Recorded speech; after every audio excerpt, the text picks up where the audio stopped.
तो दोस्तों मार्केट में रेगुलर लेवल पे दो ऐसी चीज़ें होती हैं जो मार्केट का मोमेंटम बना के रखती हैं, ट्रेडर को फोकस रखती हैं प्रॉफिट की तरफ और वो उसके बेसिस पे ज़्यादा ट्रेड्स मारता है।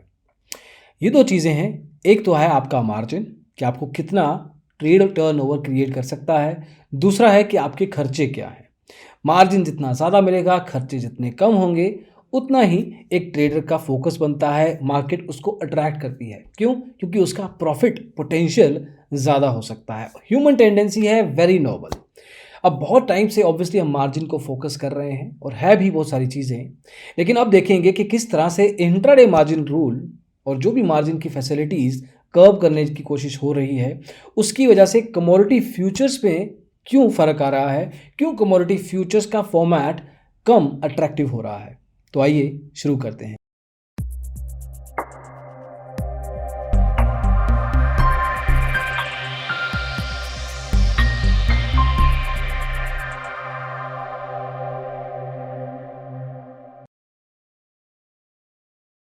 दोस्तों जो स्पेकुलेटर्स होते हैं मार्केट में, उनको लेवरेज ऑब्वियसली अट्रैक्ट करती है।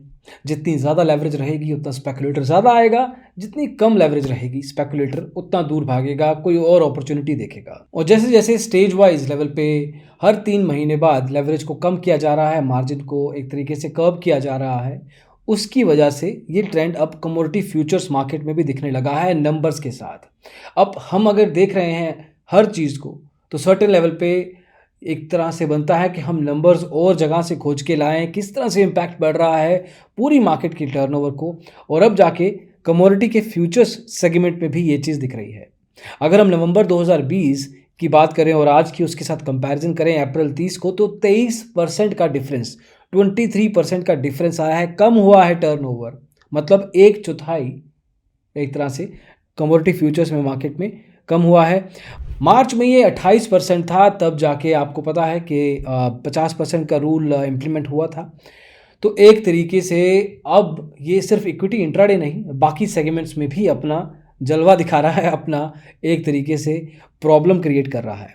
अब जैसे कि आपको पता है कि नया रूल 4 अलग अलग क्वार्टर्स में जाके एग्जीक्यूट हो रहा है, दिसंबर से लेके फरवरी तक, दिसंबर 2020 से फरवरी 2021 तक। ट्रेडर्स को मिनिमम 25% मार्जिन और उसके बाद 50, फिर 75, फिर 100%, फिर एक नंबर डेडिकेट हो जाएगा अराउंड 5 टाइम्स जो कि इंट्राडे में मिलेगा। उसके बियॉन्ड नहीं है आपके पास, आपको खुद अपना पैसा लेके आना पड़ेगा। अब ज़्यादा मार्जिन अगर लेके आना पड़ेगा, वो डिस्करेज करता है स्पेकुलेटर्स को, मार्केट पार्टिसिपेंट्स को, टर्नओवर कम होती है, ब्रोकरेज कम होती है, जैसे कि पहले भी बता चुके हैं बहुत सारे वीडियोस में। लेकिन कमोडिटी फ्यूचर्स में सिर्फ ये प्रॉब्लम नहीं है। कमोडिटी फ्यूचर्स में एक और चीज़ है, वो है कॉस्ट। अब सीटीटी बर्डन होता है, कमोडिटी ट्रांजैक्शन टैक्स, ये लगाया जाता है टर्नओवर के ऊपर। अब जो बिग टिकट जिनका टर्नओवर बहुत ज़्यादा है या वो बहुत ज़्यादा ट्रेड्स करते हैं, चाहे छोटी ट्रेड्स करते हैं, लेकिन trade overall number of trade ज़्यादा हो जाती हैं, उस चक्कर में उनका टर्नओवर इंक्रीज़ हो जाता है।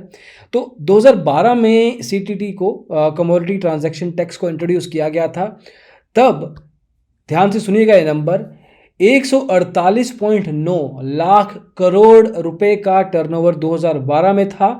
और तब 2012 का अगर इन्फ्लेशन को कैलकुलेट ना भी करें तब ये नंबर था, इन्फ्लेशन को ऐड नहीं किया है अभी, महंगाई की दर को ऐड नहीं किया है।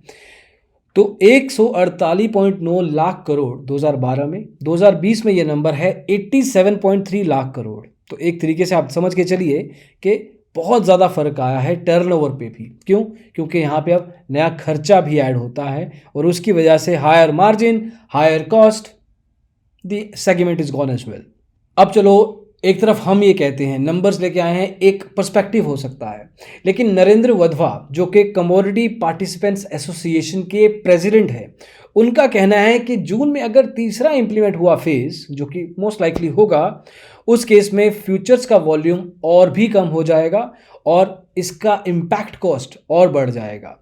देखा जाए तो मार्केट से सिर्फ इंट्राडे से नहीं, कमोडिटी फ्यूचर से भी ट्रेडर पीछे हो रहा है, पीछे कदम ले रहा है। वेल, इसका दूसरी तरफ से देखा जाए तो एक दूसरा नज़रिया भी है कि अगर मार्जिन की रिक्वायरमेंट रखी जाती है तो बिल्कुल बुरी नहीं है, क्योंकि काफ़ी लोगों का कहना है कि उस चक्कर में जो जितना आप टर्नओवर कर सकते हैं वो कम होता है, तो आपका रिस्क या लॉसेस होने के चांसेस भी कम होते हैं।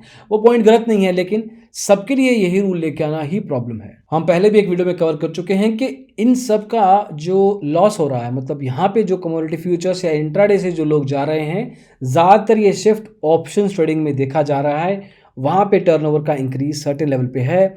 47% अप्रैल में वहाँ पे इंक्रीज आया, मतलब 47% टर्नओवर ज़्यादा हो गई, और 13% दर तो चल ही रहा है मंथ ऑन मंथ इंक्रीज। तो एक तरीके से ओवरऑल ऑप्शन सेगमेंट में सर्टेन लेवल पे बहुत बड़ा झुकाव इंक्रीज हो रहा है। लेकिन ऑप्शंस का प्रॉब्लम ये है कि ऑप्शंस एक कॉम्प्लिकेटेड मार्केट है, वहाँ पे लॉसेस होने के चांसेस ज़्यादा होते हैं। ये हम बाकी के वीडियोस में भी बता चुके हैं, लेकिन आज की बात सिर्फ कमोडिटी फ्यूचर्स को लेके है, और वहाँ पे भी टर्नओवर और ट्रेडर दोनों की कमी है।